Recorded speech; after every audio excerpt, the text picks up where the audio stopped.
Washington হিলটনে হামলার রেশ কাটতে না কাটতেই নতুন বিতর্কে জড়ালেন প্রেসিডেন্ট ডোনাল্ড ট্রাম্প। হামলাকারী কোল টমাস অ্যালেনের একটি গোপন ইশতেহার বা লিখিত বিবৃতি প্রকাশ্যে আসতেই শুরু হয়েছে রাজনৈতিক তোলপাড়। আর এই ইশতেহারের কথা শুনেই সরাসরি টিভি সাক্ষাৎকারে মেজাজ হারালেন ট্রাম্প।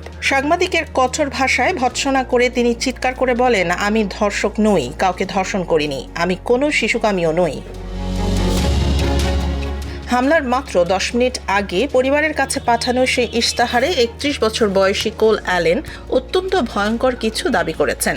সেখানে তিনি ট্রাম্প প্রশাসনের প্রায় সব উচ্চপদস্থ কর্মকর্তাকে হত্যার হুমকি দেন।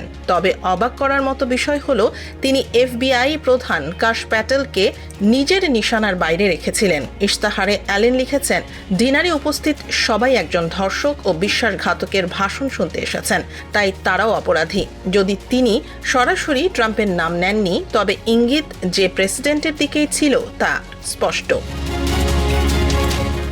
সাক্ষাৎকারে ট্রাম্প ক্ষোভ প্রকাশ করে বলেন, জেফ্রি অ্যাপস্টেইনের মতো ব্যক্তিদের সাথে তার নাম জড়িয়ে মিথ্যাচার করা হয়েছে। হামলাকারীকে অসুস্থ ও খ্রিস্টান বিরোধী উগ্রপন্থী আখ্যা দিয়ে ট্রাম্প এই রাজনৈতিক হিংসার জন্য ডেমোক্র্যাটদের ঘৃণা ভাষণকে দায়ী করেছেন। তিনি স্পষ্ট জানিয়ে দিয়েছেন, এমন হামলা তাঁকে দমাতে পারবে না।